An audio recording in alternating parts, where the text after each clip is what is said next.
Good morning. I'm doing another headphone review today.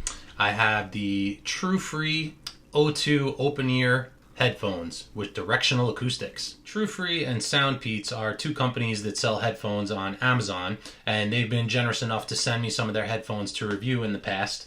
These are one of the Soundpeat models, and this is the new Truefree O2. I also have the Truefree O1, so I'm going to kind of talk about some of the differences they made between these two models. It seems to me like the Soundpeats is kind of a little bit like higher end version, and then Truefree is a little bit more the value version. So this is like the Toyota, and this is the Lexus model.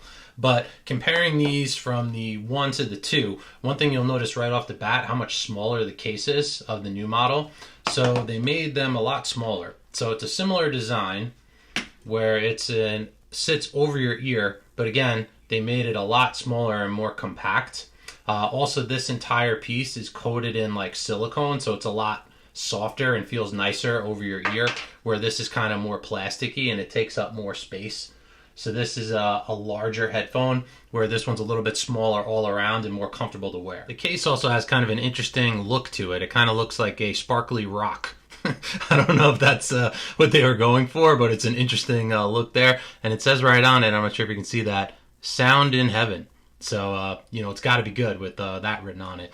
But some of the things I really like about this case, it is a small, kind of almost flat design. So you can actually fit this on a running belt or stick it in somewhere where it's really not going to take up that much space. These headphones are also very light. They're coming in at 19.5 grams over there. I've now tried a lot of different headphones for running and trying to find the one that works best for me. And one thing that these ones have that I do really appreciate is it's an open ear design. So this is basically sitting on top of your ear, but it's not actually going in it. So it's very comfortable. It just kind of sits on top of your ear and hangs on there. So it's not being pushed into your ear canal, which is something that I've had with like AirPods. If you wear those when you're running and you get sweaty, it can be uncomfortable. You kind of got to take them out. And I'm also always worried about them falling out while I'm running. I have actually had that happen before. One time it was like a crossing guard was saying something to me while I was running a race and I couldn't hear them.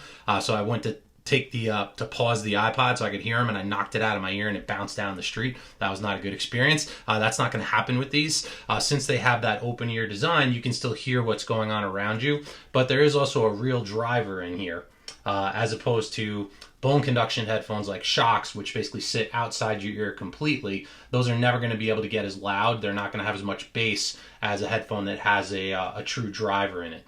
These have 15 millimeter drivers. I will say the sound quality is okay with these. It's not fantastic. It's not bad. But one of the things that I did do recently, just this morning, I downloaded the Truefree app, and there's different equalizer settings on there. So I was listening to some different music and changing the equalizer setting, and you actually really can hear the difference in the settings. I was listening to an AC/DC song, and I put on the rock and roll setting, and I could hear the drums got louder. The bass got a little bit louder. Sound quality overall, these are not as good as AirPods, which is to be expected because they're not in your ear completely, and they're also a lot less expensive. These are coming in at $59.99 right now on Amazon, and I actually saw they're 30% off through November 24th, I think it said. So that would reduce the price of these to $41. So you're really getting a lot for your money for $41. Some of the other features that these ones have, they go for 6.5 hours on a single charge, 22 hours with the charging case, and they can charge fully in an hour and 15 minutes. They're also IPX5 waterproof, so they charge fast, they last a long time. And the waterproof rating that actually got tested out recently. My wife and I did the Tunnel to Towers run this past weekend, and it was pouring the entire time, and she was actually wearing these during the race, and they worked for her the whole time. I haven't had any issues since that race either.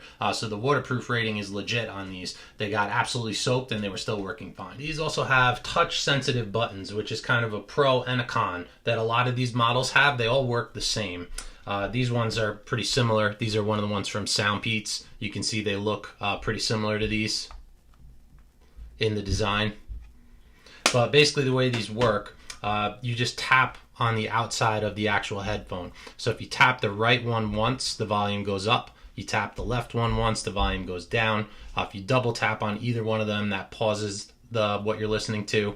And if you hold it down for like a second and a half, that advances the track on the right side or goes back a track on the left. So the touch sensitive buttons and remembering all these controls is not my favorite thing with these, but all of them use the same controls, all the different ones that I've had. So it's kind of similar to like getting a new car and then getting used to the navigation screen and using the infotainment system. So once you've had these for a little while, you get used to it. I know what to do when I'm running if I want to turn up the volume or change tracks. So what are the things that I'm looking for in a headphone when it comes to running? The first one is comfort. These are very strong with that. It just sits nicely over your ear. You're really not feeling it there. It's not inside your ear or obstructing sound at all, which is nice from the outside. Waterproofness is super important because that's something where if you're running and you're in the rain, obviously you don't want to break your headphones, but also just getting wet while sweating, while exercising. And the waterproofness, these are doing a great job as well. That had an actual field test with that race recently. The battery life is also very important, and these have a super long battery life, over 6.5 hours. Actually, since I got these two, I don't think I've even charged the case. So I've worn them probably a dozen times and haven't had to charge the case at all. But 6 hours, I'm never going to run that long. I don't plan on doing ultras anytime soon, and 22 hours with the case is great as well. And then it's price and sound quality. And price, these coming in at $59 and then having that additional 30% off available right now, I think they're a really great value. The only thing that's a knock on these at all would be the sound quality, but also at this price point, I think these are very competitive with other headphones around this price. But the feature set that they have, especially with that app and all the other functionality, makes them a really strong choice overall. So are the Truefree O2s going to blow you away? Is the best sounding headphone that you've ever used? No. But they pretty much excel at everything else I'm concerned about from a headphone that I'm using for running. They're lightweight, they're comfortable to wear, you can hear the outside world when you're using them.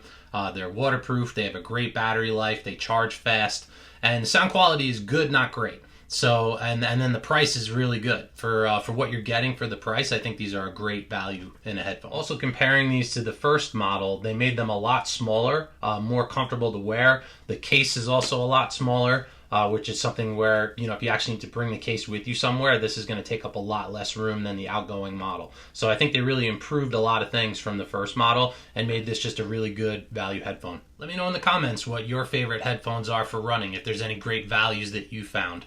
I still really like the shocks for races. These are what I use for racing, but I use some of the other ones in training. But what I really like about these, my ear's completely open so I can hear everything that's going on around me. These also don't have the best sound quality, being that they don't have a driver, but I like that they have physical buttons. This is the change track button and the volume's over here, so I never have to worry about that. So these are just ones that I set it and forget it. They also have great battery life. That's all I have for today. I'll see you in the next video.